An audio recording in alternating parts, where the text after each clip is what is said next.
Hello बच्चों, मैं हूँ मेधा और आज हम अध्ययन कर रहे हैं विज्ञान भारती थर्ड कक्षा 8 इकाई 4 खनिज एवं धातु। आइए प्रश्नोत्तर शुरू करते हैं। प्रश्न 1, निम्नलिखित प्रश्नों में सही विकल्प छांटकर अपनी अभ्यास पुस्तिका में लिखिए। प्रश्न है का निम्नलिखित वस्तुओं में कौन सी वस्तु संक्षारित हो सकती है।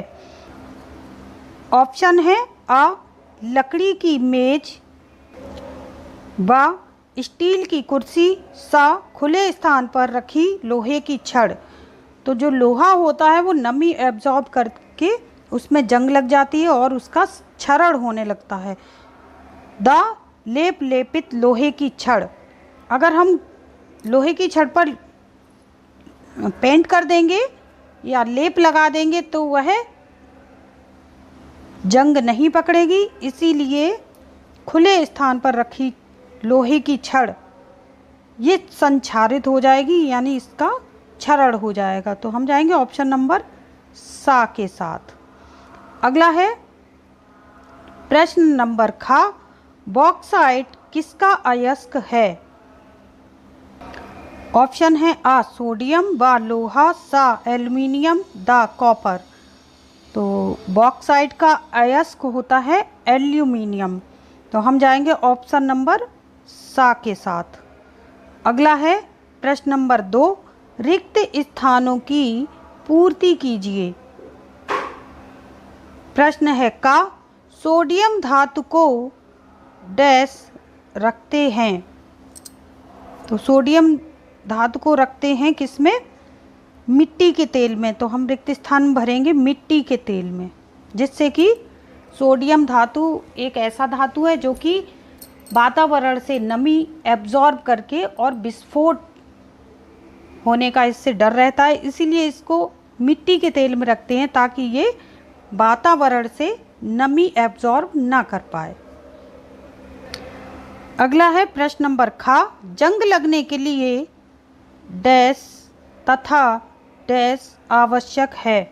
तो जंग लगने के लिए क्या आवश्यक है, यहाँ भरेंगे वायु, वायु और नमी। नमी और जल एक ही बात है, जल से भी नमी मिलेगी और वायु यहाँ पर भरेंगे। अगला है प्रश्न नंबर गा, धातु से तार बनाने का गुण डैश कहलाता है। तो ये कहलाता है तान्यता। तो हम भरेंगे ऑप्शन रिक्त स्थान में तान्यता। अगला है जिन खनिजों से धातु का निष्कर्षण किया जाता है उन्हें अयस्क कहते हैं। यहाँ भरेंगे हम अयस्क कहते हैं।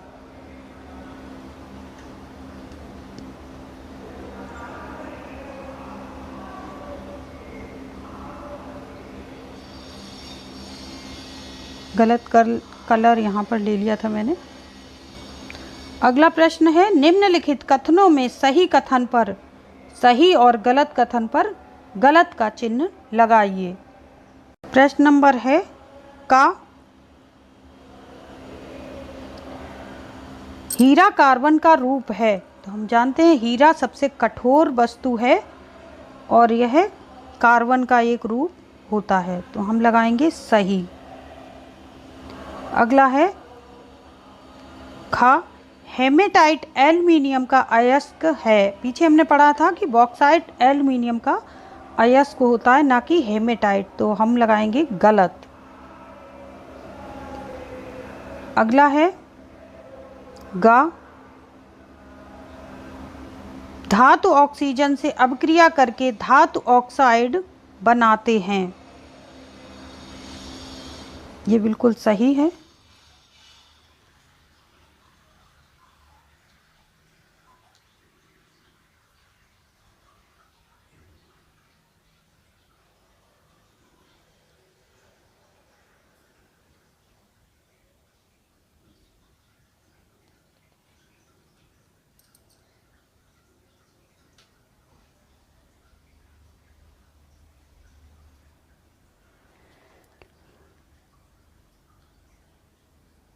अगला है प्रश्न नंबर घा, क्वार्टज धात्विक खनिज है?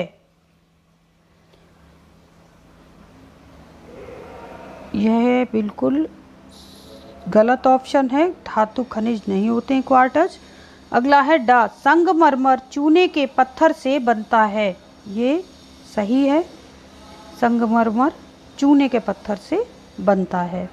अगला है प्रश्न नंबर 4, स्तंभ का स्तंभ खा से मिलान कीजिए। स्तंभ का और स्तंभ खा का है बॉक्साइड। बॉक्साइड किसका अयस्क है? एल्युमिनियम का। तो हम यहाँ पे लिखेंगे इसके सामने एल्युमिनियम से मिलाएंगे इसको। गैलेना, गैलेना होता लेड या सीसा, तो इसको मिलाएंगे हम लेड या सीसा से। हेमेटाइट, हेमेटाइट होता है आयरन, तो इसको आयरन या इसको हिंदी में लोहा कहते हैं, लोहा से मिलाएंगे। अगला है पायरोलुसाइड, मैग्नीज का अयस्क है। ये हमारे थे मिलान। अगला है प्रश्न नंबर 5, निम्नलिखित प्रश्नों का संक्षिप्त उत्तर दीजिए। प्रश्न नंबर का, खनिज और अयस्क में क्या अंतर है? उत्तर, भू प्रॉपर्टी में प्राकृतिक रूप से पाए जाने वाले अकार्बनिक तत्व तथा यौगिक को खनिज कहते हैं। ऐसे खनिज जिनमें या जिनसे धातु का निष्कर्षण अधिक मात्रा में सरलता से एवं कम लागत से हो जाता है, वह अयस्क कहलाते हैं। प्रश्न नंबर ख, अधिकांश खनिज किस रूप में पाए जाते हैं? उत्तर, अधिकांश खनिज यौगिक रूप में पाए जाते हैं। प्रश्न नंबर ग, धातुओं के अधात वर्धनीयता तथा तान्यता के गुण का क्या अर्थ है? उत्तर, धातुओं को पीटकर चादरों के रूप में परिवर्तित करने के गुण को अधात वर्धनीयता तथा धातु को तार के रूप में परिवर्तित करने के गुण को तान्यता कहते हैं। अगला प्रश्न है घ, धातुओं का संक्षारण क्या है? उत्तर, धातु की सतह पर उसका यौगिक बनकर धातु की एक एक परत के रूप में उतरने से धातु का नष्ट होना संक्षारण कहलाता है। जैसे कि इसका उदाहरण है लोहे पर जंग लगना। अगला है प्रश्न नंबर ड, मुक्त अवस्था में पाए जाने वाले किन्हीं दो धातुओं के नाम लिखिए। उत्तर, मुक्त अवस्था में पाए जाने वाले धातु सोना और प्लेटिनम। अगला है प्रश्न च, मिश्र धातु क्या होती है? धातु में अन्य धातुओं अथवा अधातुओं की उचित मात्रा मिलाकर उसमें वांछित गुण धर्म प्राप्त किए जा सकते हैं। ऐसे मिश्रण को मिश्र धातु कहते हैं। प्रश्न नंबर 6, खनिज और अयस्क में क्या अंतर है? उत्तर, भू प्रॉपर्टी में प्राकृतिक रूप से पाए जाने वाले अकार्बनिक तत्व अथवा यौगिकों को खनिज कहते हैं। ऐसे खनिज जिनसे धातु का निष्कर्षण अधिक मात्रा में सरलता से एवं कम लागत में हो जाता है, अयस्क कहलाते हैं। अगला प्रश्न है किसी द्रव धातु का नाम लिखिए। तो एक द्रव धातु है पारा। प्रश्न नंबर 6, निम्नलिखित प्रश्नों के उत्तर दीजिए। प्रश्न नंबर का, धातुओं की ऑक्सीजन से अभिक्रिया को उदाहरण सहित स्पष्ट कीजिए। उत्तर है, एक धातु हम लेंगे तो हमने ले लिया Mg यानी मैग्नीशियम, इसके 2 अणु प्लस ऑक्सीजन के 2 अणु लिए और इनकी अभिक्रिया कराई तो 2MgO यानी मैग्नीज ऑक्साइड बन गया। इस तरह से मैग्नीशियम का तार जलकर सफ़ेद पाउडर में परिवर्तित हो जाता है और यह सफ़ेद पाउडर मैग्नीशियम ऑक्साइड बनाता है। तो मैग्नीशियम 2MgO यानी 2 अणु बन गए मैग्नीशियम ऑक्साइड के। प्रश्न नंबर ख, धातु तथा अधातु की जल से क्रिया लिखिए। उत्तर, एक हमने धातु ली जो कि सोडियम है Na, इसके 2 अणु, और 2 अणु लिए जल के यानी कि 2H2O, ये जल का सूत्र है H2O, इसका 2 अणु ले लिए।